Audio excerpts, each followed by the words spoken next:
Hello, Gordon here. Hope all is well with you.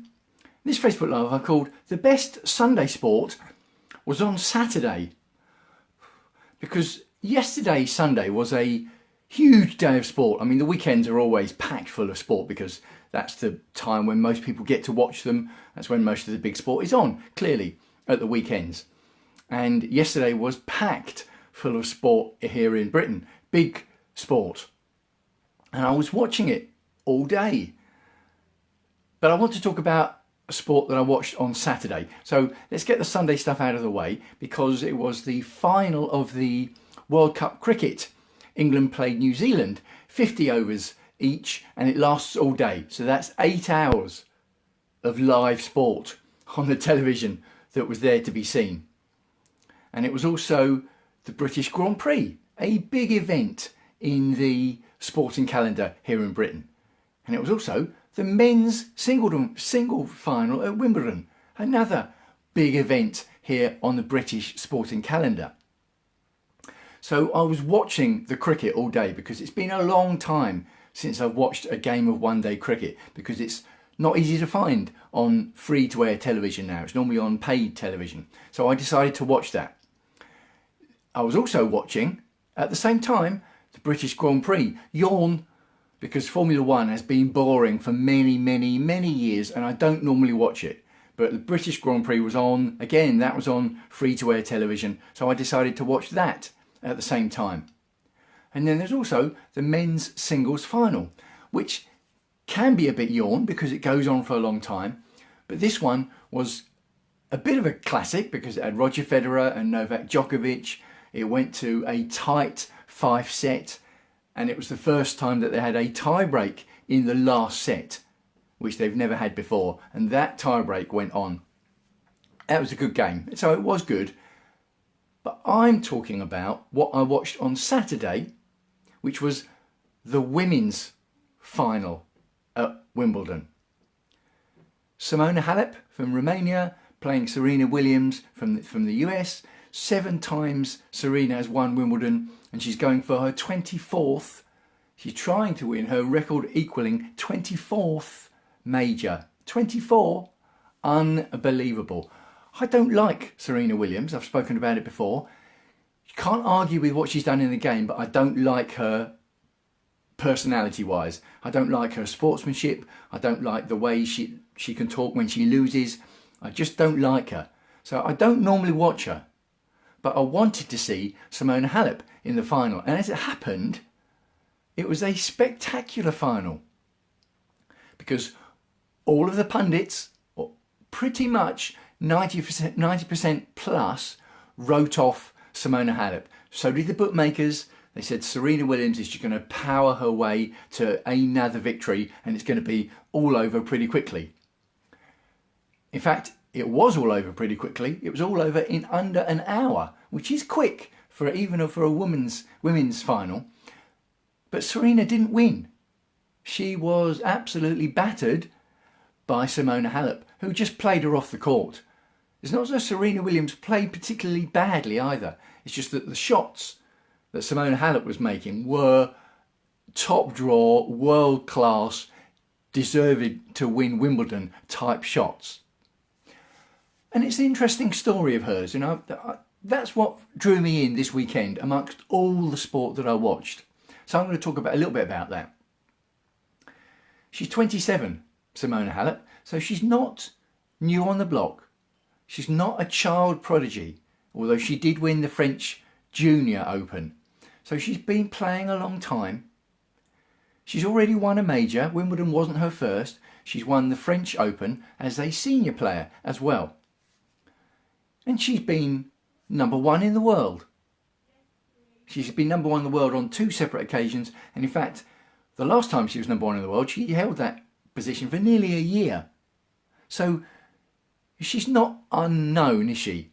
Let's face it, she's won a major. She's been world number 1 for a long time. People know that she can play. But the world of tennis punditry, and dare we say it, including Simona Halep, thought that she couldn't play on grass. Thought that she was more a clay court specialist because of her style of play.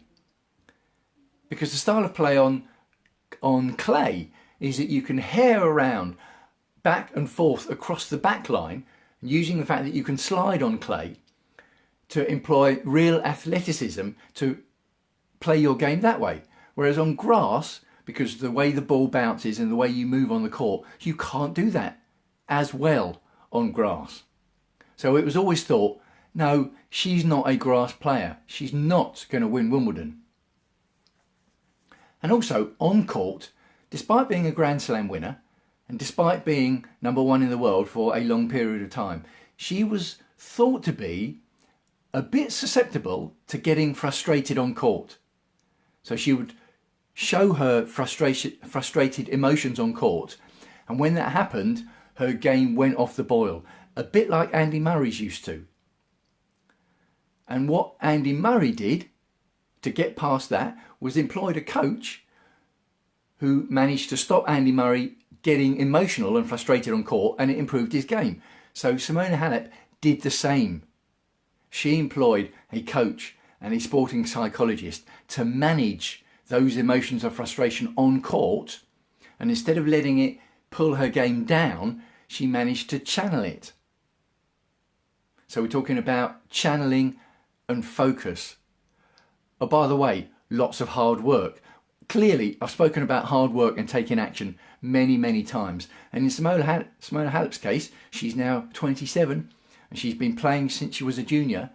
Years and years and years and years of hard work every single day. Playing through pain, playing through injuries, having to come back from surgeries. That's the way it is at elite level sport. Now, before this game, where everyone said that Serena Williams was just going to walk all over her, what Simona Halep said she decided to do was not focus on Serena Williams. She was going to focus on the game, and she was going to focus on her game. And she was going to decide to focus on playing the best that she could and bringing the best that she could bring to the court. And if she started worrying about the fact that she was playing Serena Williams, she was going to lose before she'd even got on court. And after she'd won, they had these on-court interviews, and Sue Barker, who was interviewing for the BBC, said to Simona Halep, "You looked nerveless right from the word go. You looked as though you didn't have any nerves." Simona Halep said, in great English, "Oh, there were nerves before the match. My stomach before the game wasn't very well," is what she said. But she decided to focus on her game. And I've spoken about this before as well, because it is a key self-improvement, personal development, goal achievement, transformation point, is that we can choose how we react to our feelings. We can choose to let our feelings dominate us and overwhelm and overpower us, or we can choose to treat our feelings differently, to accept that we are not our feelings and that we can move our feelings slightly away and outside of us and observe them and say, oh yeah, look, that's that feeling. Here's how I'm going to deal with it. And by doing that, you've taken control. So you're being proactive about it rather than being reactive. You're not denying the feelings. You're not trying to force those feelings away. You're accepting and acknowledging your feelings and then deciding how to deal with it. Now, elite sports people do this all the time. Every one of the cricketers on the pitch on Sunday's World Cup final did that. Every one of the Formula One drivers at the British Grand Prix on Sunday did that. Novak Djokovic and Roger Federer in the men's final on Sunday, they both did that. Serena Williams in the women's final I'm talking about, she tried to do that. And in fact, during the breaks between, after every 2 games they have a break, Serena Williams was looking at notes that she had with her. Now, she's been doing that ever since she burst on the scene. Everyone used to laugh at it when she first did it. People would say, well, what are these notes she's reading? And they were little personal development, inspiration, motivation notes that she had written, and she actually written on a bit of paper, and she would look at them, and everyone laughed when she burst on the scene. 23 majors later that Serena Williams has won, people don't laugh about it anymore, and she is still doing it. So anyone who says to me about poo-pooing the idea of writing and looking at inspirational and motivational notes, usually it's the case I would say, have you ever actually tried it? And how long have you tried it for? Because a cliche in sports journalism is that sport at an elite level is won and lost in the top 2 inches, talking about the brain, about how we deal with the pressure, how we deal with the focus. You hear it all the time in elite level sport journalism and the players themselves when they talk about it. And this is why I love sport, because it is, you can see it so theatrically and dramatically laid out. This idea that some people think in real life is a bit wishy-washy and a bit woolly and a bit airy-fairy nonsense. You can see it. You can see it played out there and then, particularly in individual one-on-one sports like tennis. You can see it. And here's another classic goal achievement point. Despite the fact that the winners are doing it, so you think, oh yeah, it's worked for them, the people that lost in the final, they're doing it as well. So the point, the vital point, the critical point here is no guarantees of success. You might do it, you might put in all that work over years, all that focus, all the thought process, and it might not work.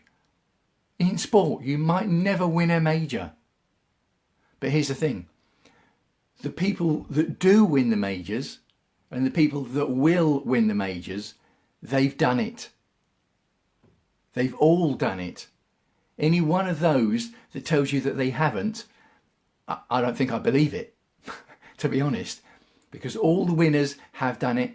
All the people who are going to win in the future, they are doing it now. They're doing it today.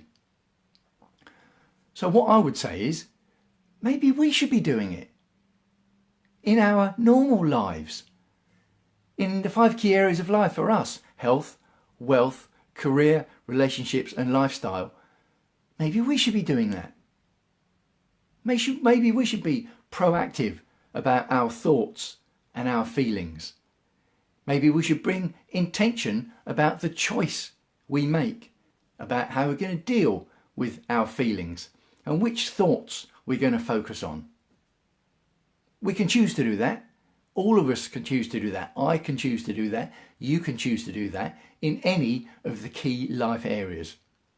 So yes, I enjoyed watching 9 hours of cricket on Sunday. Yes, I enjoyed watching 4.5 hours of men's Wimbledon final on Sunday.